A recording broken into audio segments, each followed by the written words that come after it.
The show. How I was getting. I listen to a lot of people. It's Kid Craddock in the morning. Hey, remind me never to talk about swatting.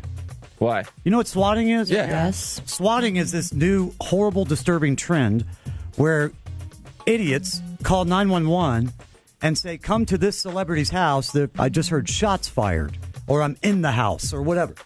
And it's been happening to celebrities everywhere. The latest victim, Russell Brand, he got swatted. That's where somebody calls the police. They said there was an armed robber inside Russell Brand's house. Mm-hmm. So a SWAT team pulls up, and Russell comes out from a dead sleep, like, what's going on here? So he tells this to Ryan Seacrest on the air yesterday. And a few hours after that conversation happened, a 911 call comes in. There's guys in suits. They look like mob guys, and they're all shooting up Ryan Seacrest's house. Mm. So here come the police. Should you put somebody in jail for that? Heck yeah. Yes, for a very long time. He should get in trouble if there was some kind of fatality, but just for the prank, I don't think a couple of years. Probably community service work, some classes. Yeah. You know, when I got arrested at 15, maybe 14. Yeah.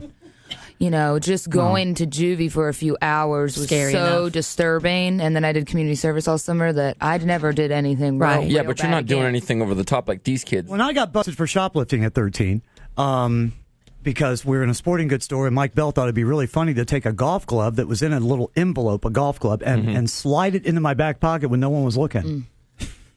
After he stole like 20 things, he wanted me to steal something. So he put that in my back pocket. I'm walking out, and as I'm walking out the door, I feel a hand on both of my elbows.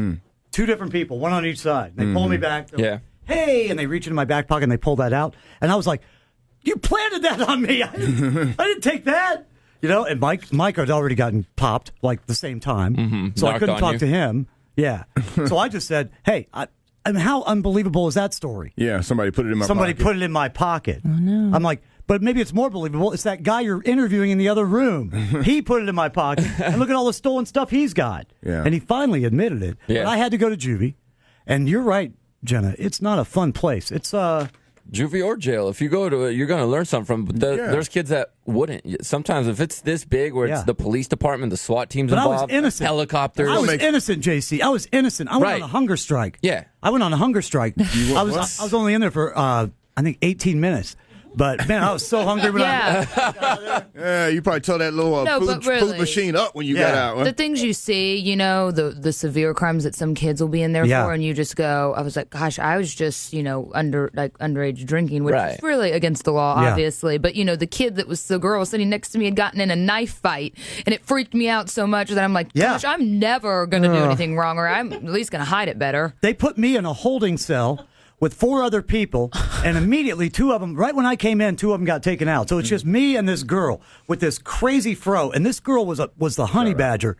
She just didn't give a crap about anything. Honey badger don't care. She didn't care. I sat down on the little bench to put my, you know, because I wanted to assume the position of putting my head between my knees and crying. And she's like, don't sit there. That's my seat. Yeah. Ooh, but like, you got right up. Like, but you're over there.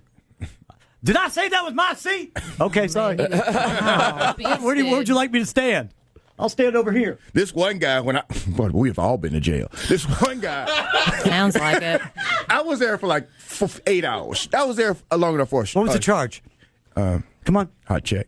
Hot check. Oh, I paid the check, but I didn't pay the fine. The check was like $3. Yeah.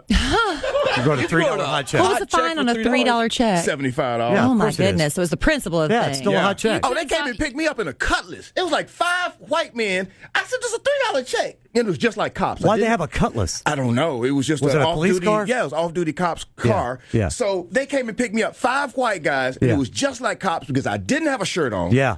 And It's true. I said, let me put a shirt. Yeah, right? Did you have a Miller Lite? Let me put a shirt on. So they followed me to my bedroom, watched me put my shirt on. At least they let you. Yeah. And there was like a guy in the front, guy in the back. Anyway, there was this one guy that was in jail, and they had her foot on the back of this guy while he was down on the ground. Yeah. And he's just, and he's still trying to wiggle. He's handcuffed. They don't learn. And he got a foot on his back, so he can't move. And he's still. Oh, he thinks he's got him right where he wants him. Yeah. Yeah. They're like, dude, you are in jail.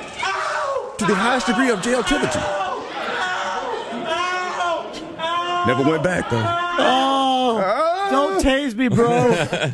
That guy still gets the Academy Award for Best Acting Job. Kelly, tell us your jail story. You know, shockingly enough, I have never been to jail except for that tour they gave us when we were in school. They let us go and see the cool jail cells, and they showed us where somebody tried to get out. Have you ever been close to going to jail? I mean, arrested, I think handcuffed at least. A person who's never been close to going to jail is a person who's never taken enough risk in life. I remember I got pulled over some moment because we toilet papered Mr. Freeze's house, our science teacher, and we went and picked up the youth pastor to go show him what we had done. Oh, my God. Because we were all crazy like that. Yeah. He thought it was funny. Is that what you mean by partying with God? And as we were driving by very slowly, a police officer who happened to be in the area pulled us over to see what we were doing, and I confessed immediately. Of course you did. Because, threw everybody under the bus. You never lie. And since our youth pastor was in the back of the car. Yeah. What a cool youth pastor, right? Yeah. The officer said, just don't be pulling that anymore. Okay. So that's kind of like being arrested. That's your jail story. That was about as close as I came. Wow. I feel like I'm watching Oz. That's Kelly Rasmussen's jail story. I dated a police officer once. Did he handcuff you? Or twice. Two. That's not relevant at all. Sort of dated one. The other one ended up being gay. That's not relevant. A gay That's police as close officer. as I've come. That's not almost getting arrested, dating a cop. Yeah, but I'm sure. Well, if I would have dated him long enough, I would have been handcuffed. Subscribe now for more videos from Kid Craddock in the Morning. And check us out at kidnation.com. It's Kid Craddock in the Morning.